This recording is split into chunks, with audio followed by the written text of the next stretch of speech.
Oh, mukhang meron ka ditong masasaktan. Yun agad. No? Yun agad yung nakuha natin dito. Meron ka ditong masasaktan.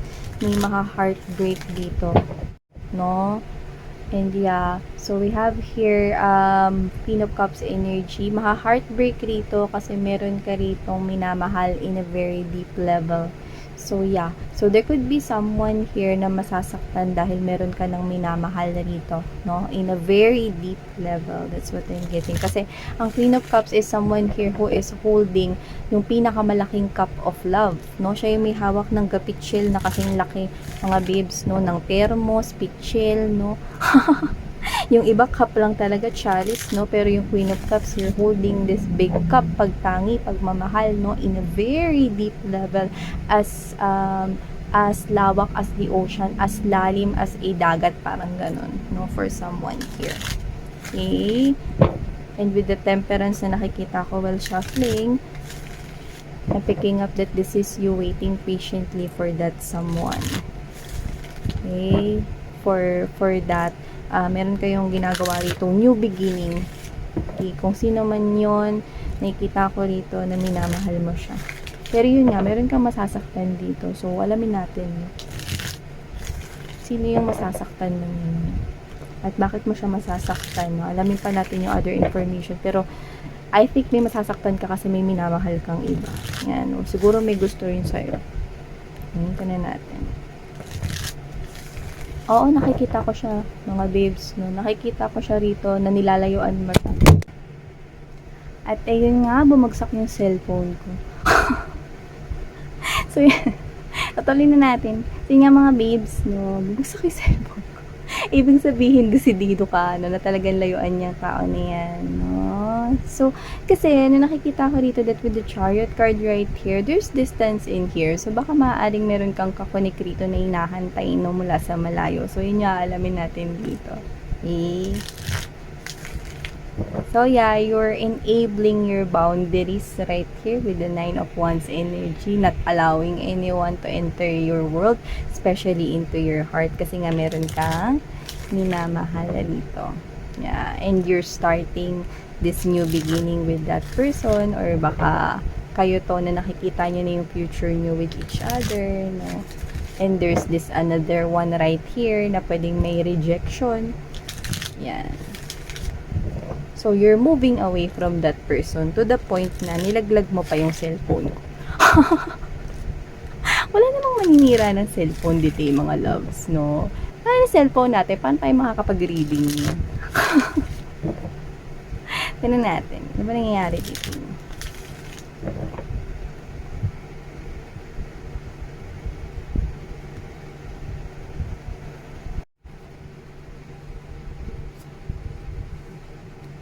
Oh, someone's coming towards you. You appears to be someone mysterious sa tao na to, collective. So, yan. Oh, okay. So, there you go. We have here the Divine Fair. Divine Fair? Divine Pair, yan. No? Hierophant and the High Priestess right here. So, yeah. I'm seeing 3 energies from here.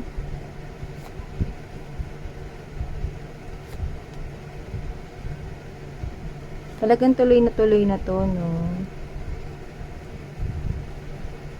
Okay. Okay.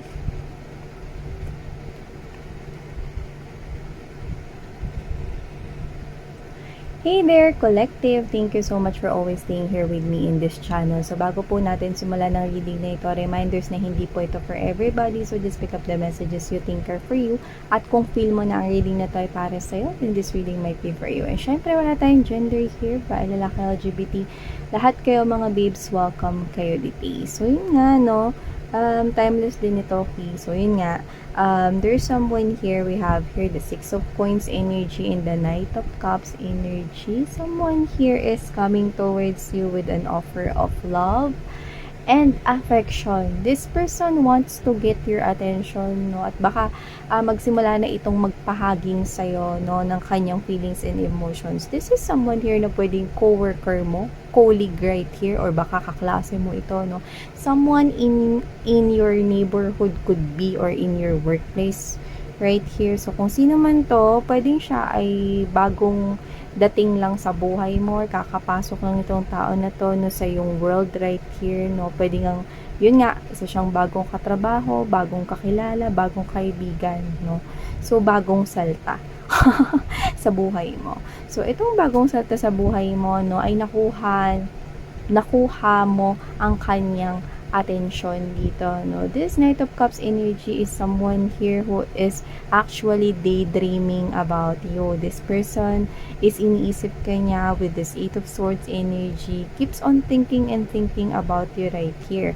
At kahit na siya ay bagong connection at bagong energy pa lamang dito mga babes, no, this person is nakakakita siya rito, no, ng nakakaramdam, I must say, no, ng connection with you, like interest, yan, no? That's the word, interest. Nakakaramdam siya dito ng interest sa'yo. So, I can see an offer coming from this person. This could be younger than you, but doesn't have to be.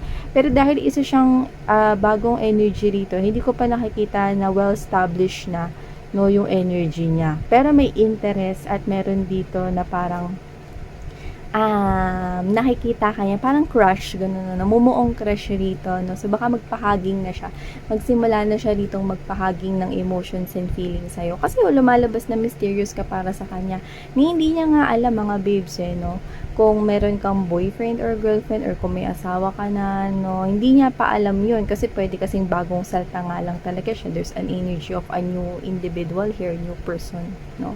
So, ikaw rin kasi pwedeng yung klase ng individual, no, na hindi ganun ka-open sa iba. So, kahit na siguro may relationship ka, hindi ka pala post sa social media, yung ganyan, no. Not because you're not proud of your partner right here, or you're not proud of whoever it is that you're connecting in a heart space, pero hindi ka lang talaga ganun. Hindi ka lang talaga ma-post sa social media, no? Hindi ka lang talaga makwento sa iba ng tungkol sa love life mo. Hindi lang sa love life, no? Pati sa ibang bagay about you. So, this is you, pwedeng masikreto ka or ganyan ka na talaga, no, since birth.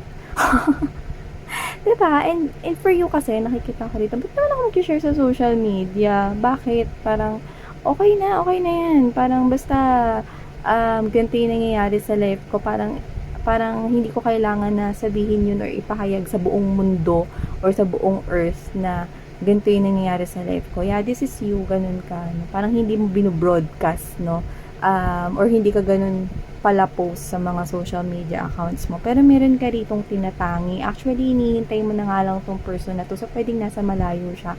May tinitingnan ka mula sa malayo, no?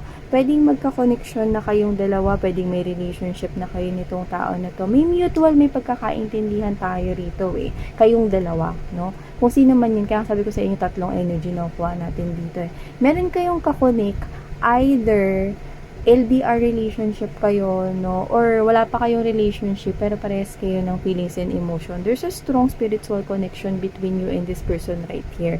Okay? Pwedeng sa iba, tago itong relationship ninyo, no, pwedeng kasi nga wala pa kayong label, no, or parang ayaw mo lang talaga na sinishare sa iba yung relationship or about love life mo, no, kaya siguro walang ka-idea tong other person rito na may big crush on you, no, na meron ka palang ibang tinitingnan. Nasa malayo, eh, may tinitingnan ka mula sa malayo, no.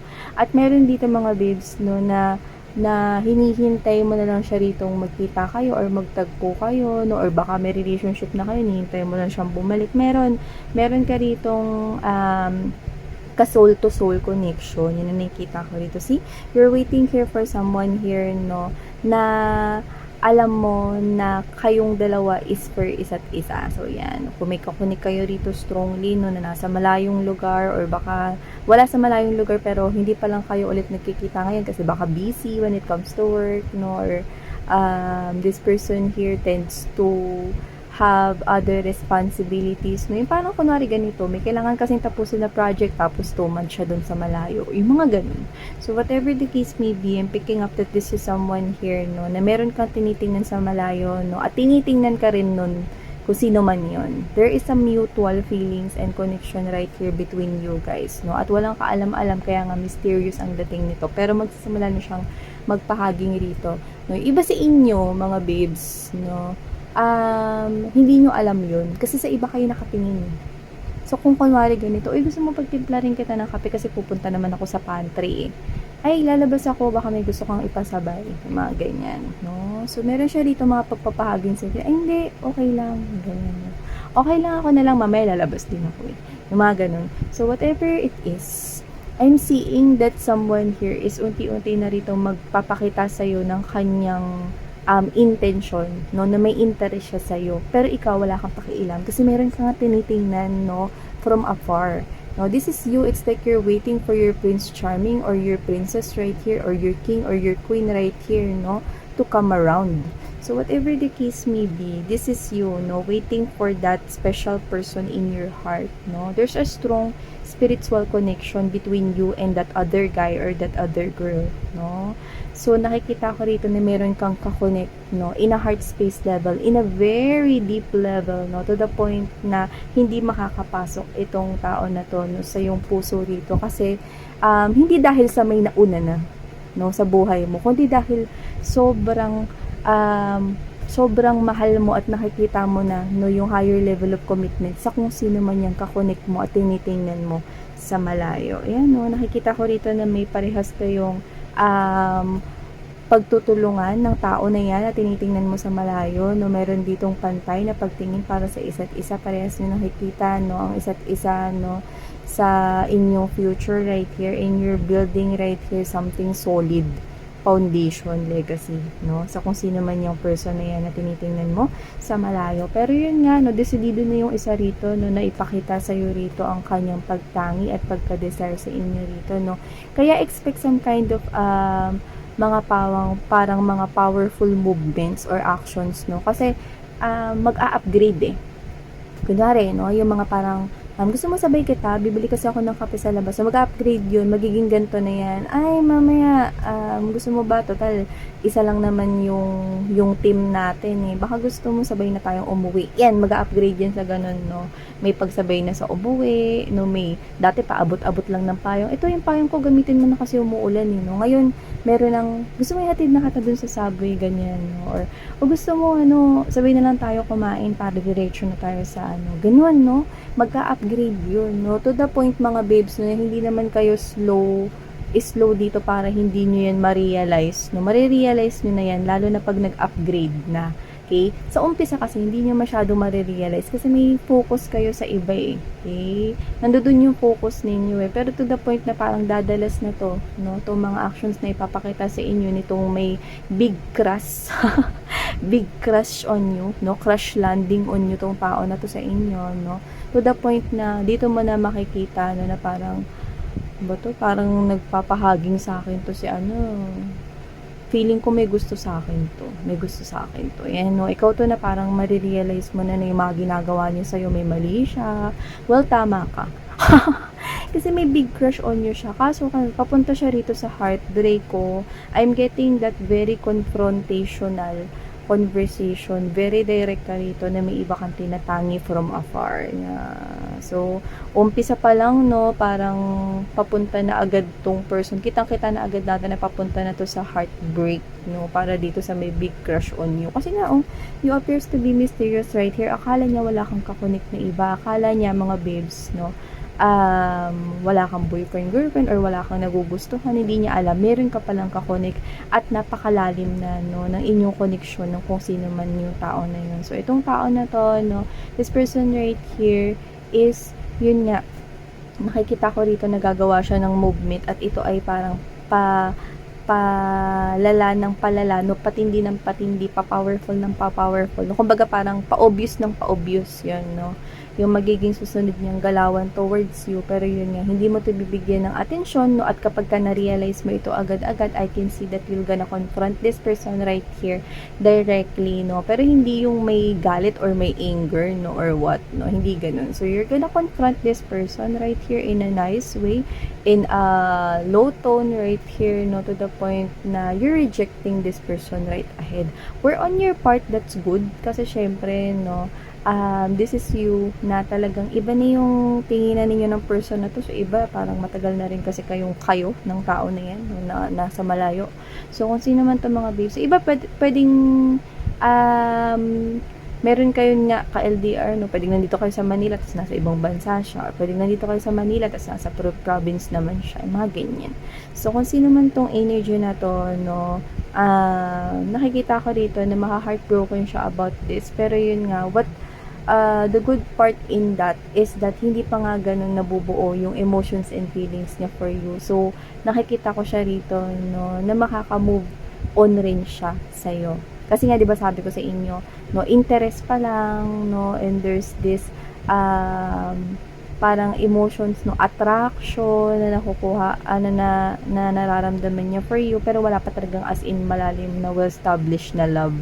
Okay? So, nakikita ko na hindi mo naman kailangan mag-worry, no, at ang maganda sa'yo, diretso mo na sinabi, no, para hindi pa lumalim yung feelings and emotions niya sa'yo, no, para dumistansya na rin siya. Kasi this is you maintaining here some kind of a commitment, not just a relationship with whoever it is that you're looking at from afar. So, yeah.